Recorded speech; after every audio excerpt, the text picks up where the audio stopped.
So let's continue talking about the Fifth Estate and this documentary, the report that calls into question Buffy Sainte-Marie's claims of Indigenous ancestry. Her music and advocacy has focused on injustices facing Indigenous communities for decades as a cultural icon. In a public statement, Buffy Sainte-Marie called the Fifth Estate's allegations, quote, deeply hurtful. She continues to claim an Indigenous identity. In the report, members of her own family and documentation obtained by the Fifth Estate were part of the investigation. Jade Harper is with us this morning. She's an Anishinaabe and Cree producer and director in Winnipeg. She's been listening in, and she's here to weigh in on this. Good morning. Hi, good morning. So what was your initial reaction to the investigation, Jade, as you were watching this? I have to be honest, earlier last week, as I heard things starting to kind of come out on social media, I had heard whispers in the past about Buffy that I never really paid attention to. And once things came out on Friday, I was fairly shocked. I think maybe that's probably resonated with a lot of people, especially in the Indigenous community.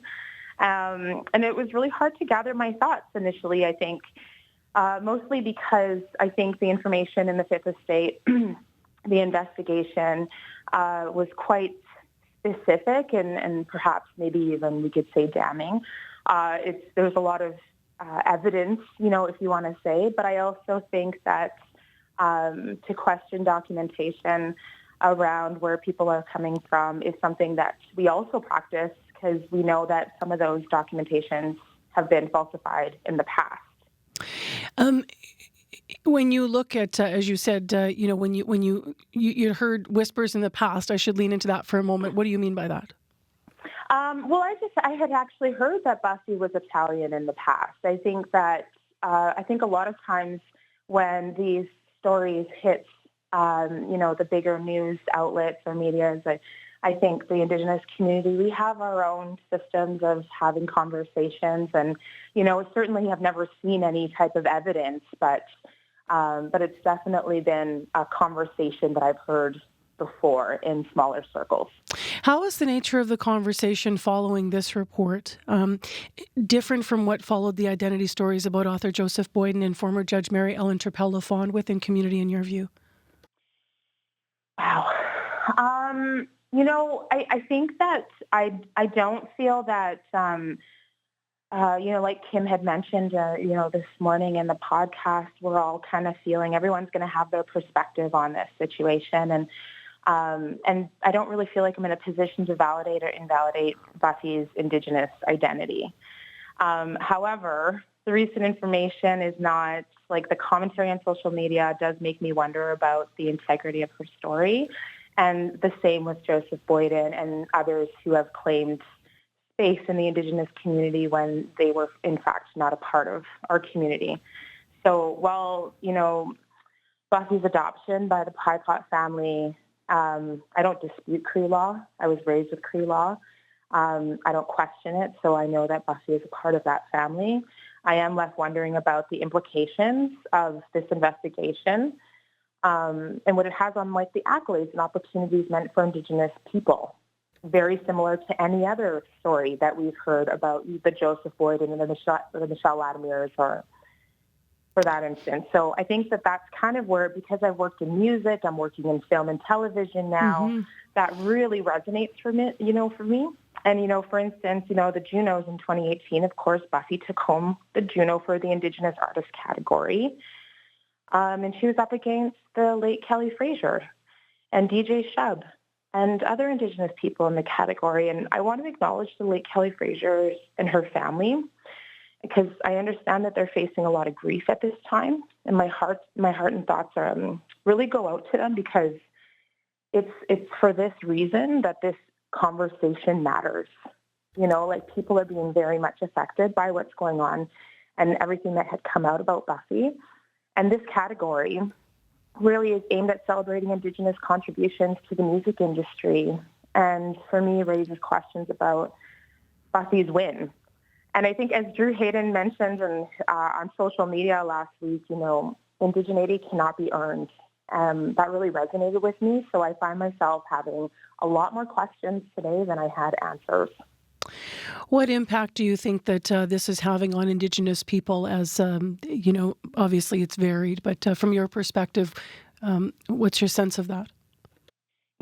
Buffy's contributions to our community and her powerful lyrics and stance in political arenas over the years cannot be dismissed. And I remember when Buffy came on the radio and how it brought my grandmother and my aunties to their feet with pride and joy. Her impact is really undeniable. And I think that we have been so inspired, and we're learning that that we can be let down. And I think we're at this place where it's like, can we be so inspired by someone and feel let down by the same person? And yeah. In what way, Jade, might these revelations help create more conversations around Indigenous identity and as you said, the understanding of the role, if any, that kinship plays in these conversations? Sorry, can you ask me the question again? Yeah, I'm wondering moving forward how the conversations, I should be clear with the questions, how you think they'll evolve within the Indigenous community. That conversation about kinship and what that means when identity is discussed. Right. Well, overall, I believe that this has left Buffy has left a profound legacy, and that has impacted our communities, and that it's possible that it doesn't fully capture the entire truth. So I think talking about it is one of the number one things that we're seeing and the number one things that should be happening. And so I'm also reminded of countless elders and community members whose contributions continue to shape us. We all know who they are. We have them in our nations, in our communities, and sitting at our kitchen table. Their efforts, like resiliency, their truths, have paved the way for all of us. Buffy has, but we have so many more. Our community has faced adversities, and though it's not always going to be possible, it's essential for us to have genuine allies who can be themselves without having to take space from Indigenous people.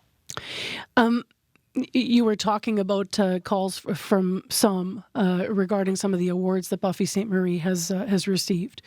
Do you believe that she should have to give her awards back? And if you're still processing that, you don't have to answer it. This is a very delicate time. I think I am still processing it. I don't feel that there has been enough information in order to say that we can be really decisive about whether she has to give them back. I don't know what that process is. Mm-hmm. Again, I don't feel like I'm in a position to validate or invalidate her identity, which I think is required in order to be able to say, you should return these. But I do wonder, the Junos is coming up in 2024, and if she's, up for the Indigenous category award, what does that mean? What does that look like? These are all things I'm wondering. Thank you for your openness and your thoughtfulness on an important conversation. Appreciate having you on with us this morning. Thank you. Thank you so much.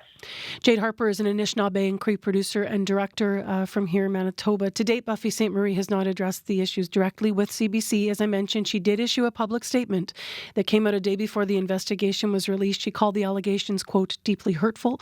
And if you need support working through this, the Women's Indigenous Collective has shared a helpline. It's called Hope for Wellness Indigenous Helpline. It is 1-855-242-3310. Thank you for watching the CBC Manitoba YouTube channel, and don't forget to like and subscribe. For the latest breaking news and top stories, download the CBC News app.